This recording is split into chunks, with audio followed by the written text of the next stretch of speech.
और आज इसी पर चर्चा के लिए हमारे साथ में कुछ खास मेहमान है। पब्लिक की हमारे साथ में होगी खेमचंद शर्मा, हमारे साथ में बीजेपी स्पोक्स पर्सन रहेंगे। अमर सिंह कांग्रेस स्पोक्स पर्सन हमारे साथ में है। राहुल तालान पॉलिटिकल एनालिस्ट हमारे साथ हैं। संजय मिश्रा है हमारे साथ में political analyst. Atul Mishra senior journalist हमारे साथ में। संकेत चतुर्वेदी हैं पॉलिटिकल एनालिस्ट। एहसान खान हमें जल्दी ही ज्वाइन करने वाले हैं। सबसे पहले आज आप ही के साथ शुरुआत करिए, कौन है इस हिंसा के पीछे? भाई मुझे लगता है कि जिस तरह से ये आगजनी हुई और जिस तरह से घटना इतनी तेजी से कई जगह करने की कोशिश की गई, तो इससे लगता है कोई ना कोई ऐसी ताकत इसके पीछे थी जो चाह रही थी कि नोएडा में माहौल अस्त व्यस्त सा रहे। क्योंकि मजदूरों की मांगे भी इतनी जल्दी मांगी गई और सब कुछ किया गया, तो इसके पीछे जरूर कोई किसी का ब्रेन काम कर रहा था या कोई फंडिंग जरूर की जा रही थी कि उसको पूरे नोएडा को जलाने की कोशिश की गई। कौन था नोएडा को जलाने के पीछे? देखिए, मैं कुछ तथ्य आपके समक्ष प्रस्तुत करता हूँ। उत्तर प्रदेश में उत्तर प्रदेश पुलिस ने 3 अप्रैल को एक गिरोह को पकड़ा। उसका काम बड़ा अजीब सा था। कोई भी गाड़ी पार्क्ड है उसमें आग लगा दो, घर पे आग लगाओ, कियोस्क का माहौल बनाओ। बाद में उनको QR कोड पे पैसे आते थे पाकिस्तान से, जो उनके हैंडलर थे वो भेजते थे। जब इस बात की चेकिंग हुई और ये बात आगे आई, अनिल राजभर जी ने भी कहा कि इसमें पाकिस्तानी एंगल हो सकता है। लेकिन ये तो फिर बहुत बड़ा विषय हो जाएगा। बिल्कुल, कि ये पाकिस्तान बताएगा कि ये भारत के अंदर क्या होगा या वहां से चीजें ऑपरेट होंगी। सीरियसली सर, आप ये तो बहुत सीरियस मैटर है जिसका जिक्र आप कर रहे हैं। कर रहा हूँ, बिल्कुल बहुत सीरियस बात है। और अनिल राजभर जो श्रम मंत्री हैं उन्होंने भी कहा है कि इसमें पाकिस्तान का एंगल लग रहा है। श्रमिक का ठीक है, बड़ा कॉमन सी बात है भाई, कोई श्रमिक है तो बात एजेंसीज पर आ जाएगी। एनआईए जांच कर रही है, एनआईए जांच कर रही है इस बात की। नहीं, लेकिन कैसे यहाँ तक बात पहुँच गई? फिर तो जांच एजेंसीज पर बात आएगी ना कि एजेंसीज को कैसे नहीं पता चला किस तरह की साजिश रची जा रही है। अगर एजेंसीज को पता नहीं होता तो मैं आपको कैसे बता रहा होता?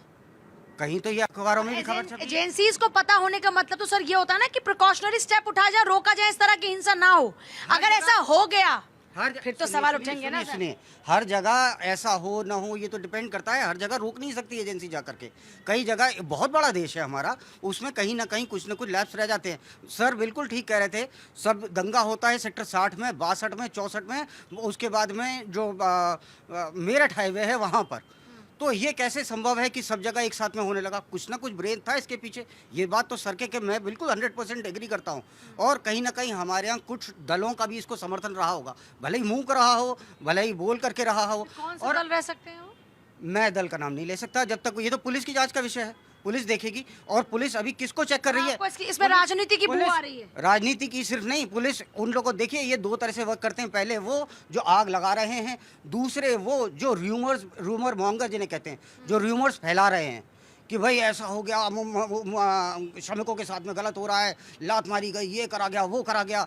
तो वो एक मॉब है, उसको करते हैं। तो जहाँ पे एक गाड़ी जलाने को उनको पैसा मिल रहा था, ठीक है, और एनआईए इस बात की जांच कर रही है, तो ये तो बहुत बड़ा विषय हो गया।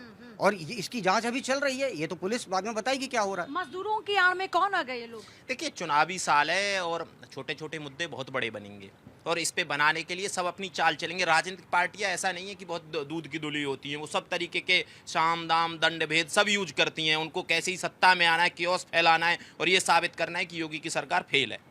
और इसके लिए कुछ भी करना पड़े, इसके लिए कहीं से भी पैसा भेजना पड़े, अपने लोग लगाने पड़े, गाड़ियां जलवानी पड़े। और ये देखिए, मुद्दा सही है, मैं मुद्दे के साथ हूँ कि भाई अगर जो किसी श्रमिक की मांग है, श्रमिक संगठनों की मांग है और सरकार ने न्यू लेबर कोड लेके आई है, तो उसके हिसाब से वेतन मिलना चाहिए। मैं इसमें श्रमिकों के साथ हूँ।